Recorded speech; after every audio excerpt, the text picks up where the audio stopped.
Hello, welcome to today's podcast. My name is Paul Terry. I'm here with my guest. Hey, I'm Luke Terry.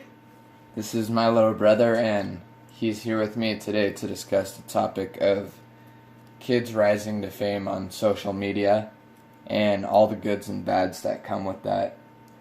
And we're going to specifically be talking about the app TikTok. TikTok is a pretty popular app that's come on really strong here in the United States this year, and lots of kids are on it, and it allows people to rise to fame quickly. You know, you post a couple videos, like you just posted a couple videos and you got a lot of views, and that helped you get a lot of followers. No, yeah, for sure.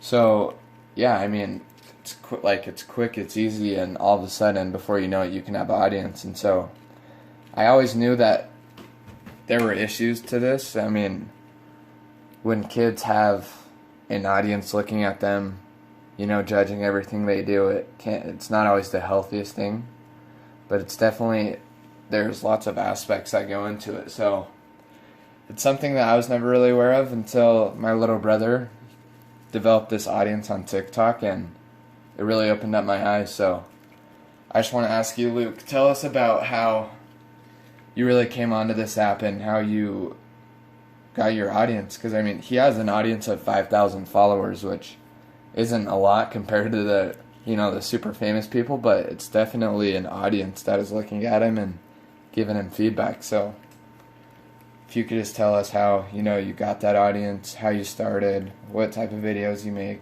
the comments you get. Just tell us a little bit about your background on TikTok. Yeah, so I started TikTok a little while back. I just wanted to, have fun, to make videos, and I got a pretty good audience. Like you said, I have 5,000 followers, and I like to post often, mostly, every day. And I get a lot of comments, a lot of feedback on a lot of my videos. So one thing that I want to talk about is so when you said you're just making these videos for fun. Yeah. You're not really thinking about everyone. I mean, I guess you're thinking of everyone that's going to see it, but you're not thinking of being judged about it. You're just doing it for fun. So what's it like when all of a sudden you develop this audience and then suddenly people are judging you in the comment section? What was that first initial reaction of yours when you realized what you're doing is being judged by others? So having an audience was really cool at first, just knowing that people could watch my TikToks and everything, but soon when I got a lot of hate in the comments, it started to sometimes hurt. And I feel like a lot of people forget that I'm just a kid, and it's hard to take when I'm just trying to make fun TikToks, No, I definitely feel that, and I mean, it's crazy because no kid is really asking for that. You're just making these videos on this app for fun, and I'm sure it's also affected you at school, with your friends. How do your real life friends think about this? How do they have a different perception on you because they see these videos that you make, and they do you get bullied a little bit at school for it? Yeah, no, for sure. People always they'll sometimes make fun of me purely because of my TikToks, Some people are fine with it, but some people like to use that against me and judge me.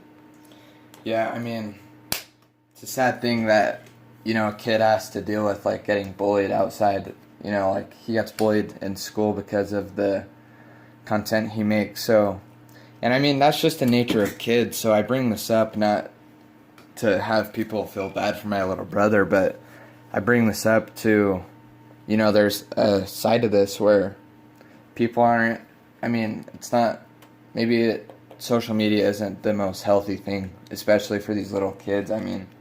Should there be a certain age you're allowed to be able to put out public content like this, or, should people be allowed to comment? There's lots of things that I think we need to think about, because I personally don't feel like it's the healthiest thing for a little kid to be dealing with a big audience and all this feedback. I mean, lots of trained adults don't even know how to deal with that. So Luke, let me ask you, with that said, how do you feel about that? Do you think there should be any age limits, any restrictions, any limitations? How do you feel about, I mean, because you personally are dealing with this, I want to get your thoughts.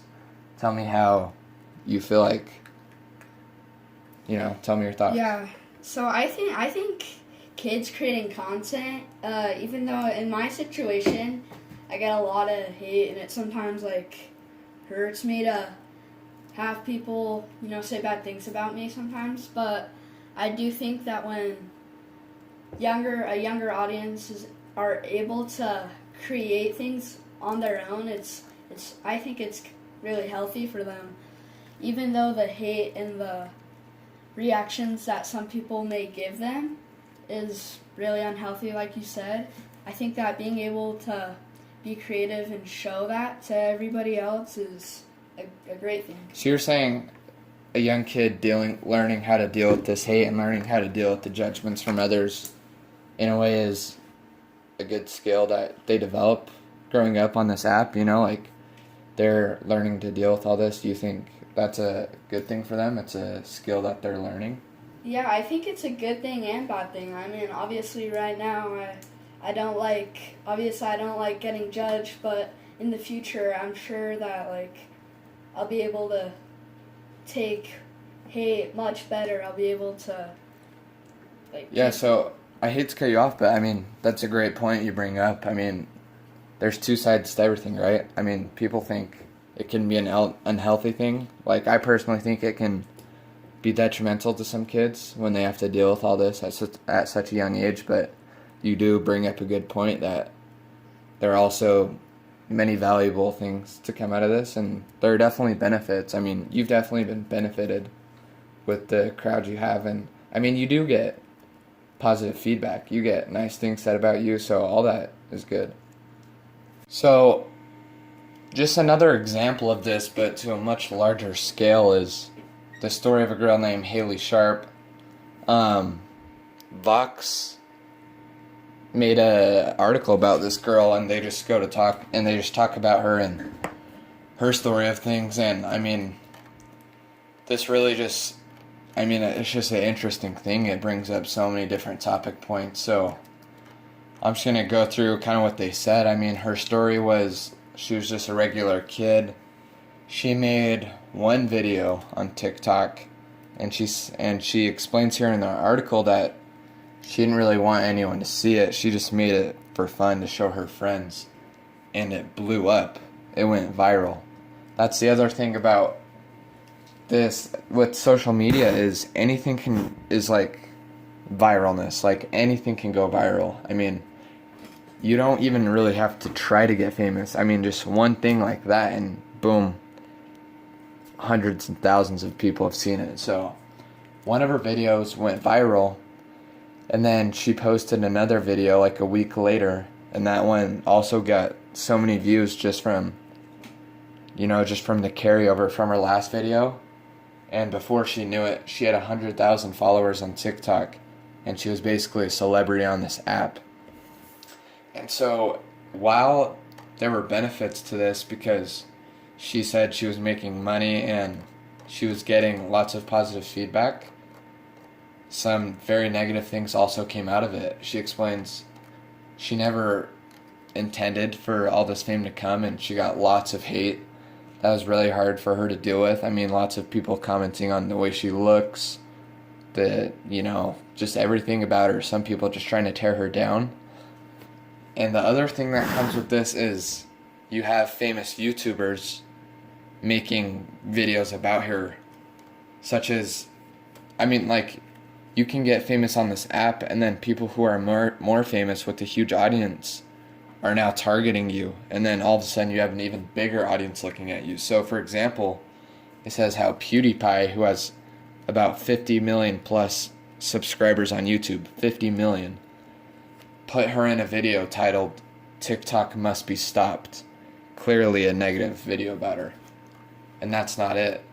She was also mentioned in Cody Ko's video, who also has millions of subscribers on YouTube, I mean, it just goes to show you that these kids who rise to fame on TikTok immediately have things to deal with that can leave a really negative imprint on them, as long as as well as the benefits they receive.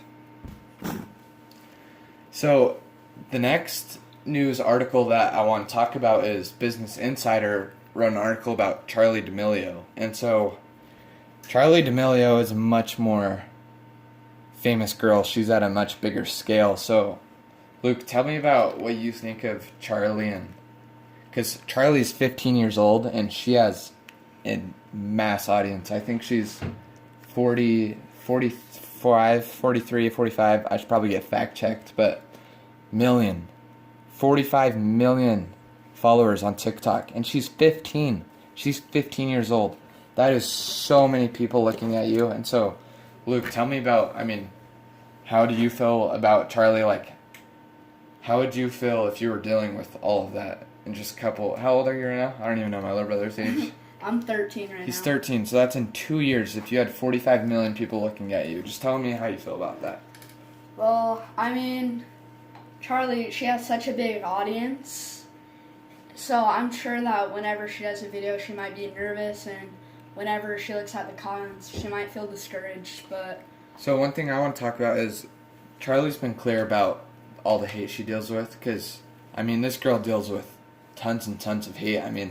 She obviously gets lots and lots of positive feedback. You can just tell from her numbers, but she's clearly getting lots of hate. She'll comment on it. She'll get body shamed, people telling her she's, doing things wrong, and so I think she does a pretty good job of it. She's still doing good. You see her and she's putting out positive content, so like you were saying earlier, how you think there's a positive side to this. Do you think in the long run all of this will be good for Charli, or do you think it will be detrimental to maybe say her self-confidence, her self-esteem, her mental health? I do think that it might be maybe like a little bit of both. I think that in the future she'll look back and not think anything of it, but maybe she'll still be hurt by it. As you said, she's clear that she hates when people give negative feedback, and clearly she doesn't deserve it. She's only 15 years old. Yeah. She's just a kid. Yeah. And so I'm sure it's really hard for her, but in the long run, she's going to see that it might have not really mattered. Yeah, exactly. So, I'm just going to have a quick conclusion here. So, clearly this is, I would say it's an issue, but it's definitely a point of discussion that should be talked about more. You see it here with Charli D'Amelio and all these other TikTokers who are dealing with all this. And at a much more personal level, I see it with my little brother. So, in conclusion, there's two sides of this. Some people think there's benefits to it. Some people think it's really detrimental to kids. And so, really overall, I just think it's something that we should be super cautious about. And again, don't bully people online. Be kind. Don't waste your time and energy being negative to people. It does no good. It's just hurting people and hurting their self-esteem. So I think we should, as a society, try and make social media a healthier place, and especially look out for just these young kids who have to deal with things like that. You have anything you'd like to say? Maybe just that, hate is inevitable on social media. So I think that when you put yourself out there, I wish I knew this before I started putting content out, but before you put content out for yourself, you need to be aware that, people might judge you, people might say that you're doing something wrong, but that's just a part of social media. Yeah, you're definitely right on that. You definitely got to know what you're walking into when you walk into the internet. You're definitely going to have a lot of people that are going to speak their mind. So those are just some things to think about with this topic, and thank you for tuning in, and we'll see you next time.